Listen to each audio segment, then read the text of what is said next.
बहुचर्चित आणि बहुप्रतीक्षित असलेल्या कोका कोला कंपनीचं काम तालुक्यातील अजगणी येथे सध्या प्रगतीपथावर असून आता या ठिकाणी नोकर भरती देखील सुरू झाली असल्याची माहिती स्थानिकांकडून देण्यात आली। मात्र या नोकर भरती दरम्यान स्थानिकांना देण्यात आलेली आश्वासनं पाळली जात नसल्यामुळे आता भूमिपुत्र विकास समिती आक्रमक झाल्याचं पाहायला मिळते। येत्या 26 जानेवारी पूर्वी कंपनी प्रशासनानं आमच्या मागण्या मान्य न केल्यास कंपनीच्या गेटला टाळं ठोकण्याचा इशारा भूमिपुत्र समितीने दिलाय। या ठिकाणी होणाऱ्या नोकर भरतीची साधी माहिती देखील स्थानिकांना देण्यात येत नसून या ठिकाणी लागणाऱ्या गाड्या देखील बाहेरून घेतल्या जात असल्याचा आरोप भूमिपुत्र विकास समितीने केलाय। पाहूया नेमकं काय म्हणाले भूमिपुत्र विकास समितीचे पदाधिकारी।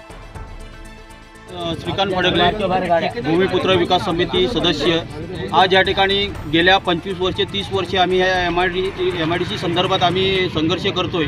काही MIDCतले प्रलंबित प्रश्नासाठी सुद्धा संघर्ष करतोय, परंतु इथली लोकांची जी मानसिकता आहे की एकदा जर आम्ही जागा दिलेली आहे MIDCला तर कुठून तरी इथून या ठिकाणी कारखाने यावेत आणि इथल्या लोकांना, इथल्या युवकांना ह्या ठिकाणी रोजगार मिळावा असा एक उद्देश ठेवून आम्ही ह्या कोका कोला कंपनी संदर्भात आम्ही 2 ते 3 मीटिंग केल्या, त्यांच्या मॅनेजमेंट बरोबर केल्या। त्यांची मॅनेजमेंट आणि MIDC असं मिळूनही मुंबईमध्ये मीटिंग केल्या आणि त्या मीटिंगमध्ये असं ठरलं होतं की इथल्या स्थानिकांना नक्कीच ह्या ठिकाणी प्राधान्य दिला जाईल। या ठिकाणी काही मंत्री महोदयसुद्धा येऊन या ठिकाणी त्यांनी असं सांगितलं की इथल्या भूमिपुत्रांना 80% प्राधान्य मिळायला पाहिजे, पण आता जर आम्ही पाहतोय तर या ठिकाणी 1% प्राधान्य मिळताना मुश्किल आहे।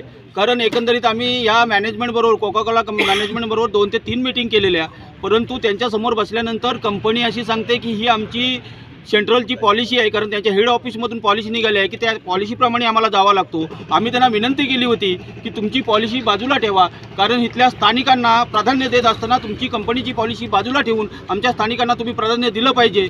परंतु ते जे HR मॅनेजर आहे ते फॅक्टरी मॅनेजरचं नाव सांगतात, फॅक्टरी मॅनेजर आहे ते त्यांच्यावरच्या डायरेक्टर बॉडीचं नाव सांगतात आणि असं एकमेकांवरती ढकलाढकलीचं काम यांचं चाललं आहे। नक्कीच हे आम्हाला उडवाउडवीची उत्तरं देत आहेत। त्याचप्रमाणे ह्या रेल्वे कंपनीबाबत सुद्धा असंच झालं की रेल्वे कंपनीचे सेंट्रल गव्हर्नमेंटची आहे, सेंट्रल गव्हर्नमेंट म्हणतो कोकण रेल्वेची आहे, अशी उत्तर देऊन आम्हाला फक्त इकडे तिकडे फिरवण्याचं काम करतात। या ठिकाणी जर आम्हाला भूमिपुत्रांना या ठिकाणी जर न्याय मिळाला नाही तर नक्कीच आम्हाला या ठिकाणी रस्त्यावर उतरावं लागेल आणि आम्हाला आमच्या न्याय हक्कासाठी या ठिकाणी बसावं लागेल। अशी वेळ येऊ नये अशी मी या कंपनीच्या मॅनेजमेंटला विनंती करतो आणि मी इथं थांबतो। मी भूमिपुत्र विकास समितीचा मी सचिव आहे, अनंत पालकर माझं नाव। 1989 पासून हे MIDC यावी आणि आमच्या संपूर्ण पंचक्रोशीचा विकास व्हावा या उद्देशाने आम्ही MIDCला आमच्या जमिनी कवडी मुलांनी दिलेली आहेत। करोडोंचा नुकसान आमच्या लोकांचं झालेलं आहे, इथल्या शेतकऱ्यांचं।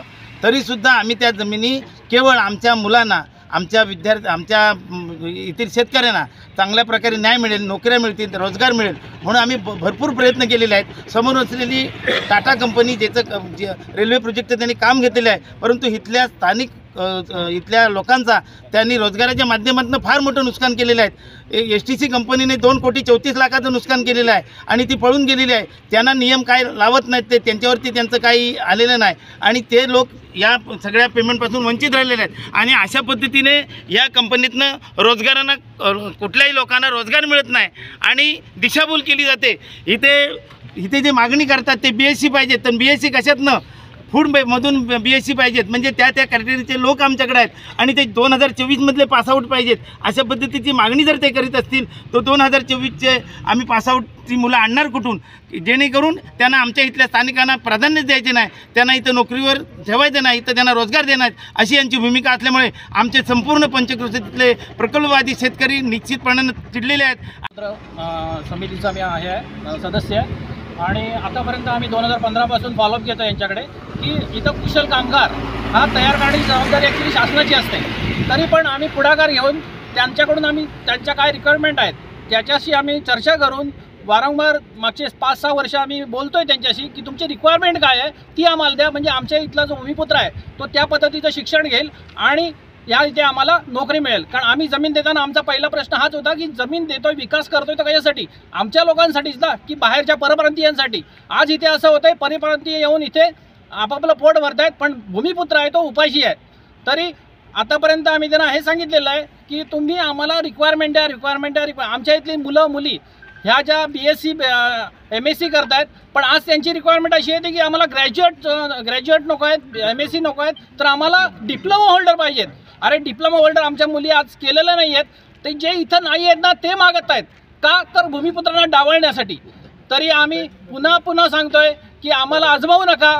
एकदा जर आमचं डोकं सटकलं तर मग आम्ही तुम्हाला तुमची जागा दाखवल्याशिवाय राहणार नाही. त्यामुळं पुन्हा सांगतोय की शासन आणि कंपनी MNC कंपनी असली म्हणून काही मोठं कुठून ढगातून पडली नाहीये. त्यांना इंडियाचे कायदे हे लागू होतात आणि ते लागू होताना आता सुद्धा लोटे MIDC मध्ये बऱ्याच MNC कंपनी आहेत, तिथं आम्ही काम करतोय. त्यामुळे तिथे काय चालतं काय नाही चालतं याची पूर्णपणे आम्हाला जाणीव आहे.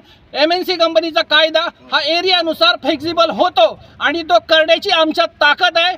त्यामुळे त्यांनी आम्हाला हलक्यात घेऊ नये आणि पुन्हा आम्ही त्यांना इशारा देतोय, आमच्या भूमिपुत्रांना जर इथे नोकऱ्या मिळाल्या नाहीत तर मग त्याला जे काही होईल त्याची जबाबदारी सर्वस्वी या दोन्ही कंपन्यांची असेल, कोका-कोला आणि या. कोकणात टॅलेंट नाही असं कोण म्हणतं? आज आमचा एस्कॉन सारखा जे मालक आहेत ते एवढी मोठी कंपनी तुमची उभारू शकतात, तर आमच्या कोकणात टॅलेंट नाही का? मग त्यानं एवढं मोठं काम दिलं ते का टॅलेंट आहे म्हणून दिलं ना? मग आमच्या इथल्या भूमिपुत्रांना जर तुम्ही या नोकरी धंद्यामध्ये जर सहभागी करून नाही घेतलं तर पुन्हा मी तेच सांगतोय की आम्ही आमच्या अवकाशावर येऊ, मग बघू तुम्ही काय करता ते. 89 रोजी सुरुवात झाली. गेले 25 वर्ष जेव्हा कारखाने येत नव्हते म्हणून आम्ही समितीमार्फत कोका-कोलांबरोबर ऑगस्ट 2015मध्ये मीटिंग घेऊन या ठिकाणी कोका-कोला कंपनी संदर्भात त्यांच्याकडून माहिती घेतली आणि ते इथल्या स्थानिकांना नोकरी धंद्यामध्ये प्राधान्य देणार, इतर कामामध्ये प्राधान्य देणार, प्रदूषणाच्या विषयात माहिती घेतल्याच्यानंतर आम्ही त्या कमिटीमार्फत त्यांचं आम्ही स्वागत केलेलं. मात्र आज रोजी ह्या कोका-कोला कंपनीमध्ये स्थानिकांना पूर्णपणे डावलण्यात येतोय. ह्या कामाला सुरुवात झाल्याच्यानंतर 2023ला माननीय उद्योगमंत्री महोदयांनी ह्या कोका-कोला संदर्भात मीटिंग घेतली होती. त्यावेळेला इथले असणारे भूसंपादनातील प्रलंबित प्रश्न 1 महिन्यामध्ये निकाली काढण्याचं त्यावेळेला आश्वासन दिलं होता आणि स्थानिकांना नोकरी धंद्यामध्ये प्राधान्य मिळेल यासाठी माननीय जिल्हाधिकारी साहेबांना उद्योगमंत्री महोदयांनी सूचना केलेल्या होत्या. मात्र तसं काय या ठिकाणी घडत नाही आहे. त्याचबरोबर आपल्या समोर असणारी कोकण रेल्वेच्या पण 2016ला आम्ही स्वागत केलेलं. त्या ठिकाणी सुद्धा उभारणीच्या कामामध्ये स्थानिकांना कामं मिळवायला संघर्ष करावा लागला. त्या संघर्षानंतर काही मोजक्या लोकांना कामं मिळाली. ह्या लवेल, खेड किंवा चिपळूण किंवा अन्य ठिकाणच्या ठेकेदाराला इथे STC कन्स्ट्रक्शन कंपनीने 3 कोटी 34 लाख रुपयाला इथून बुडवून सुद्धा गेलेले आहेत. मात्र आता नोकर भरतीमध्ये जेव्हा विषय आला त्यावेळेला इथल्या स्थानिकांना पूर्णपणे डावलल्या जातोय. कोकण रेल्वेशी जेव्हा आम्ही संपर्क साधलेला, त्यांना निवेदनं दिलेली, त्यावेळेला त्यांचं म्हणणं असं येतं की हा प्रोजेक्ट सेंट्रल रेल्वेचा आहे. सेंट्रल रेल्वेच्या अधिकाऱ्यांशी संपर्क साधल्यावर ते कुठल्याही पद्धतीने माहिती द्यायला तयार नाही आहेत. आज ही कंपनी सुरू होण्याच्या मार्गावरती आहे. थोड्याच दिवसामध्ये ते कंपनी सुरू होणार आहे. त्यांना लागणाऱ्या नोकर भरती संदर्भात आजही माहिती ते द्यायला तयार नाहीत. त्यासाठी स्थानिकांचा खूप मोठा रोष आहे आणि कोका-कोला आणि कोकण रेल्वे यांच्या विरोधात मोठं आंदोलन करण्याच्या पवित्रामध्ये आहेत. येत्या 26 जानेवारीला सर्व लोकांचा एक निर्णय झालेला आहे की या दोन्ही कंपन्यांच्या गेटला लॉक मारून आपल्यासाठी, आपल्या हक्कासाठी आपण तिथे लढा द्यायचा, असं सर्वांचा आमचा